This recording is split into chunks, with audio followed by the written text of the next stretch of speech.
what we're going to be talking about first is this Julien Nagelsmann news that broke over the weekend. I mean, how is anyone supposed to buy anything that comes out of the club now? I mean, what was said was that Dan Kilpatrick, other journalists were bringing out news from the club saying that Spurs do not intend to meet with Julien Nagelsmann. He is not currently a contender for the job. But only a few days before that, the news from the club saying that Spurs are confident they're unlikely to face competition for Nagelsmann. The price that Bayern Munich will be offered, that will be acquired, will not be a problem for Tottenham. So, I mean, let's start off with you, Adam. Do you buy any of this news coming out of the club saying that Nagelsmann was never in the running for the Tottenham job? No, of course not. It would have been foolish for Tottenham not to go in for Nagelsmann. So either way, they're looking like fools. They're either looking like liars for saying that. They look because they've either gone in for Nagelsmann and then now they're saying they're not, or they didn't go in for him, which is absolutely ridiculous because why wouldn't you go in for him? He is the right guy for the job. He's young. He's a project manager. He's got the right tactics that we want to see. He's got the style that we want to see the team playing. All that kind of stuff. So it'd be foolish not to go in for him. So one way or the other, they've made themselves look like absolute fools. And but I certainly like going one way or the other. I'm definitely not of the belief that that they never went in for Nagelsmann. But of course, they've had the conversations, and they're just trying to make themselves look, like they weren't turned down, they weren't rejected, which of course they were. So it's incredibly disappointing, and not only for the fact that we are now not going to have Nagelsmann coming into the team, which most of us were hoping for. Not everybody, but most of us were hoping for. It also just shows that, I try my absolute best to see things from both sides, and when we've got issues with so many of the Spurs fans going after ENIC and going after Levy for all of the negatives, which there are negatives, but when you got to look at things in terms of what were the benefits of decisions made versus what were the repercussions of decisions made, I've always looked at the fact that we've got our stadium, we've got an amazing training ground, we've got a load of money coming in, that we wouldn't have had before because of those things. So I've tried to see the glass is half full, but how can you do anything other than put us in a negative light on this particular situation? There is no positive to see from it whatsoever. We've got a board of owners that are lying through their teeth, and that just is a really, really bad look for the club, and it's really it's a middle finger to the fans who we want to know what's going on, and they're feeding us a load of crap, so it's just not on. Yeah, and it's like another one on the long list of many middle fingers that they have given to the fan base over the years. David, what are you feeling on the situation? Do you echo those thoughts that Adam was saying? 100%. Look, lads, the whole thing stinks of incompetency. You take yourself back to the summer of 2021. You also done something very similar to Conte, where they had talks with Conte, and Conte was basically, we were told that the club didn't match Conte's ambition, but we were told that from the club side that Conte's demands were too high. Well, it didn't stop them paying them demands a few months later, so they can't have been that bad. But it just speaks of incompetency. At the end of the day, you got to realise Nagelsmann didn't need Tottenham. Tottenham needed Nagelsmann. So it was on Tottenham to convince this guy. This guy turned down the Chelsea job because he was not convinced by what the recruitment strategy was this summer by them and who they have in place to do it. Now, it's clear we went and had chats with Nagelsmann. In my opinion, he sort of agreed to take the job if the right recruitment strategy was put in place. I feel Tottenham have failed to do that, and that's why Nagelsmann has walked away. And I think you're going to see more of this, lads. You got to understand, managers aren't going to keep coming here and killing themselves off, by the long outstanding issues in the squad that have been neglected by the club, i.e. centre-backs. It's killed Jose Mourinho. It's killed Antonio Conte. I'd even argue it killed Nuno to a certain degree, even though he sort of killed himself. But, managers are coming here and they're dying by long outstanding issues that predate them. Nagelsmann has every single right to ask exactly what the recruitment plans are when there's glaringly obvious holes in that squad to be fixed. And that's why I'm not too confident now going into this summer window that it's going to be done, because obviously he would want, a certain degree to make sure he can compete on the pitch. And obviously we're not going to give him that. So for me, I just think it's absolute bad PR by the club. And regardless of what they came out and said, they were always going to look bad.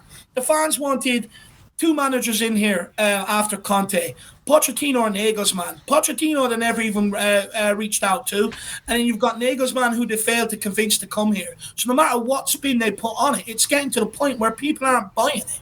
They're just not buying it. They clearly had discussions with Nagelsmann. They clearly sounded him out. They didn't get the right answer, so the club tried to get ahead of it maybe before the Nagelsmann camp and put out their side of the story. But for me, I'm not convinced by it whatsoever. We've seen this time and time again of us being able to not convince the right manager, etc., to come in this door. So I do not buy it. Sim, I mean, is it just the case of this club just continually trying to take us as fans as complete mugs, feeding us false information after false information after false information? I mean, how do they expect anyone to buy what they're trying to put out there? Well, the one of the biggest criticisms we've had with this board and the ownership is their lack of communication with the fans and their bad communication with the fans. And if they think this is the right way to go about fixing that, they've got another thing coming, because they're just taking us fans for fools if they want us to believe that not only is Nagelsmann not coming to Spurs, that he was never in contention and not considered for the role. I mean, who do they think we are? We've heard from pretty much everywhere that he's Tottenham's number one pick. He's been the favourite choice for a long time now. Ali Gold, even in his video today, I was watching it, and he said that yes, the club have pretty much put out the news to make it known that he's not in contention. But make no mistake, there was definitely contact between Nagelsmann and Tottenham, and how that conversation went is another matter. But to say there's never been any discussions, never been any contact, and he's not in contention, not only is it stupid, not only does it is it taking us for fools to put that information, but I would even argue that it makes us look worse to say that. Like, at least if they say, look, we've had discussions and we couldn't agree a deal or whatever, they were too far apart from what everyone wanted. At least I think Spurs fans could kind of understand that a bit, because I think Tottenham fans looking at the situation can completely understand why Nagelsmann wouldn't want to come here right now because of the mess we're in, and can understand his side of the argument from that front. But for Tottenham to come out and claim that he was never in contention makes them seem so incompetent, because there's absolutely no reason why he shouldn't be in contention. He's everything Tottenham should want. He ticks every single box you would want in a new manager. There's nothing really to suggest that, apart from maybe some man management issues he had at Bayern Munich, which can definitely be ironed out, there's nothing to suggest that he shouldn't be the right man for the job, or at least be talked to. Like, we're saying that we've got an interview process coming up for the job, and he's not part of that interview process. There's absolutely zero reason why he shouldn't even be part of the interview process, why he shouldn't be considered for the job. So for them to say he was never part of the equation, he was never part of the plan, I mean, how stupid do they think we are? And it makes them look worse, I think, putting that out there. So I don't know what they tried to achieve by putting out that news essentially on Friday.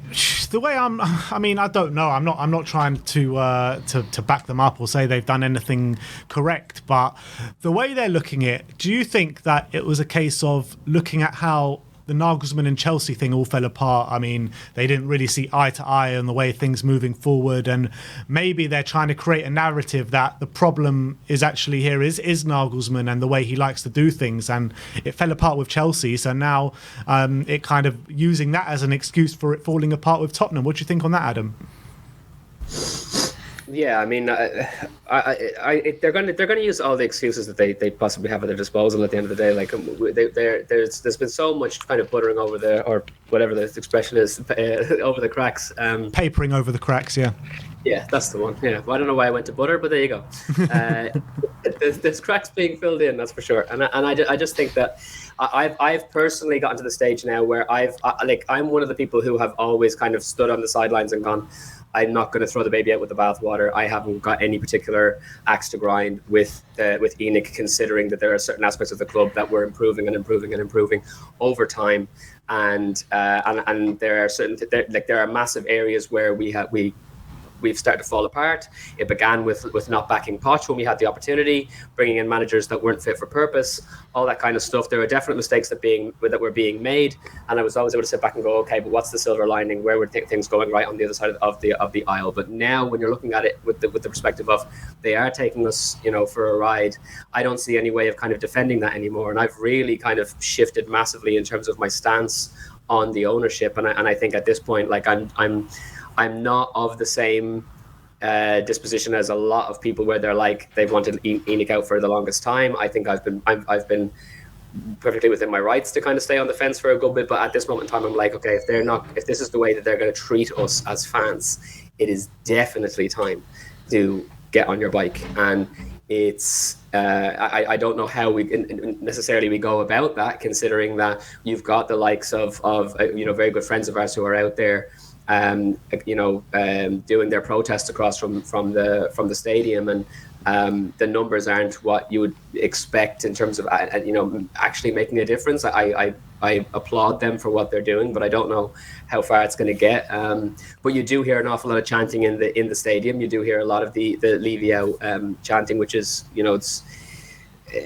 hopefully that will ruffle feathers. But I'm definitely kind of on that stage now where I'm like the degree to which we are being mistreated, from the lies to the acting like a big club and like charging us for tickets, season tickets and regular, the prices that we pay for the kits, all that kind of stuff. We're being charged as though we're a really, really big team doing really big things, and yet with their pocket, they're not doing really big things. It's kind of last straw as far as I'm concerned. Like that, I don't know what they could do this summer that would repair the level of damage that's being done at this particular moment in time. Yeah, and David, I'm hearing like obviously there was this narrative right when Conte was appointed saying that if Levy screws this up, there's not going to be anywhere for him to turn. And I'm hearing this narrative form again, like if he doesn't get this appointment right, then he's got nowhere to turn. But then we're going to get the appointment wrong, and then he's going to be like the next appointment, the next appointment, the next appointment. So when's the penny actually going to be dropping with the whole fan base here?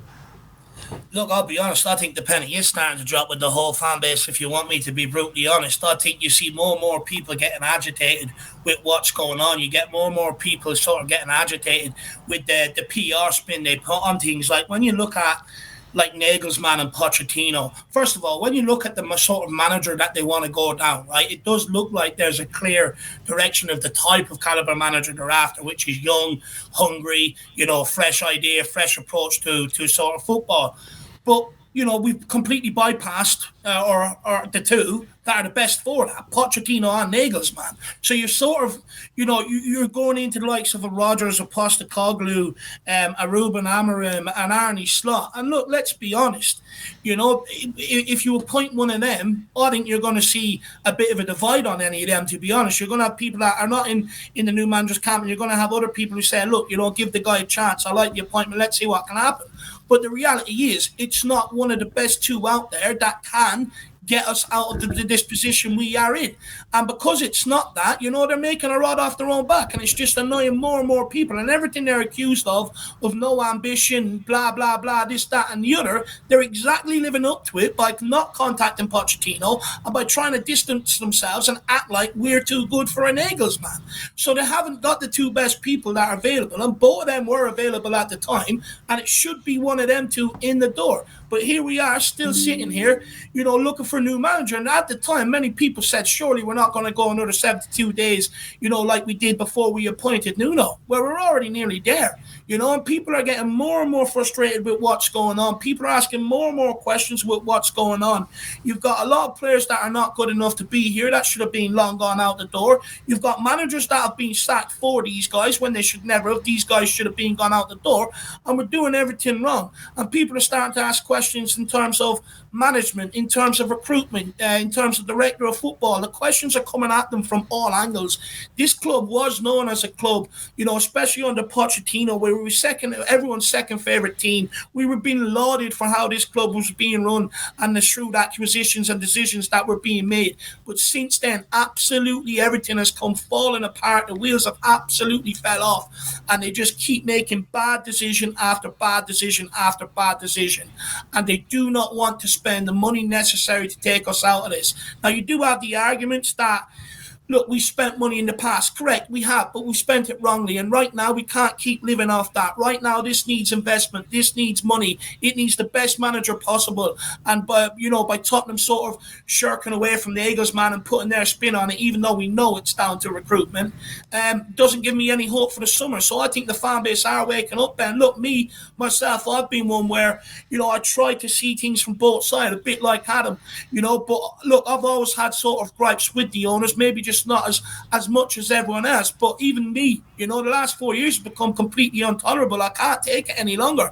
I can't take being losers. I can't take watching players go out on the football field who don't want to put in an ounce of energy, have no passion or desire to win. I can't take it anymore. And I don't think anyone else out there can take it anymore. It's getting to a point where, they either put up or they're going to have to sell up. It's that simple. If you do not have the money to take this forward and the right amount of money, you're talking probably 200-300 million, because no one wants to sit here, getting 2 positions or 3 positions done this window, looking for it again in January to be told no next summer. And it's always slowly. We're at a point now where we want it now. We've waited long enough. You promised us once we got into that new stadium, it was a sign of greater things to come for us, this, that, and the other. And you failed on that promise. Fans gave you a chance while building that stadium, gave you 3 windows without no signing while building that stadium. And you have completely pissed all over that trust. And for me, I think fans are just getting fed up with it now and they want what they're promised. Yeah, and it's like, go on. No, go on. I was just going to say, I just think that the statements, not the statements, but the news coming out of the club, I think it just shows how out of touch they are. Yeah. I think that's the evidence there, because they just think that we're dumb enough to believe whatever they say now. And I think a lot of people, what's interesting to me is not just a lot more, the more and more Tottenham fans speaking out about it, but it's the players. Harry Kane talking about the culture of the club, talking about they've lost their values. And I think that's definitely Even telling. Ryan Mason agreed with him. Yeah, I think that's telling to maybe that there's been a growing sense of frustration with the hierarchy, and obviously it starts with the fans. But I think a lot of people, even a lot of journalists as well, are starting to talk more and more about it than they were before. So I think there is more of a collective awakening to what the real problem is at Tottenham, and maybe that'll heap more pressure on Daniel Levy, I hope. It drives me mad though when I listen to Simon Jordan on Talk Sport, and he just backs Levy, and he even goes as far to say that the Spurs fans that are Levy out or ENIC out are unintelligent, and he actually goes in on those kind of fans. I mean, he's just trying to back up his mate every single time, isn't he? I mean, how can you justify every single wrong decision that happens from time and time again? How can you justify that? It's for me, I struggle with this so much because I'm not it ends up getting into a kind of a political conversation, which is difficult for me because I tend to be quite moderate, but in this day and age, it's very hard to look at a lot of what's going on and not take sides. And in this particular arena, it's like you have the whole haves and have-nots situation. And with these kinds of guys, they're so money focused, and it's like, oh, Levy's doing a really great job as far as the business is concerned. He's turned the stadium into something that's more than just about football. He's got the NFL and he's got Beyonce and all these other artists coming in and whatever. And it's like, yeah, financially that's great, but first and foremost, we're a football team, and he's absolutely making a pig's ear of the football aspect. And so you can't constantly keep patting him on the back, which I'm guilty of myself, for doing the appropriate things where the financial side of things are concerned, but then completely letting the ball drop. Like, what are we supposed to do now coming into this next season if he's not willing to loosen the purse strings? And he's saying what we've been told now, and again, I don't always listen to the media, but we've been told now that he's looking for a manager that's going to come in long term. And why does he want long term? Because he wants to spend piecemeal. He's going to spend, maybe there'll be 3 players coming in the summer, maybe 4, but it won't be like we need way more than that at this point, lads, in all seriousness. Yeah. And he's not going to spend the money to do the rebuild in the way that it needs to be done. He's not going to do a Todd Bowley and just throw a load of money at it, but more intelligently, but that's not going to happen. It's going to be little by little, which is never enough, because then all of the senior players start, ended up needing to get put out to pasture while we're still bringing in new players. And it's like, the finances are not doing us any favors if they're not actually going to use the money. Doing the things that put us in a strong financial position are amazing if you're then going to use the finances, but they don't. So they've got nothing to be patted on the back for. Look, at the end of the day, I mean, just every decision since sacking Pochettino just stinks of zero ambition at this football club. You can say that's hiring Jose Mourinho and hiring Antonio Conte. You would think that, there is ambition at this football club if you do that, but just to hiring these kind of managers just to appease the fans with only looking for short-term fixes and not even listening to what they want and what they need to take this club forward. I mean, this club and the hierarchy have no ambition whatsoever, and it kills me every single time.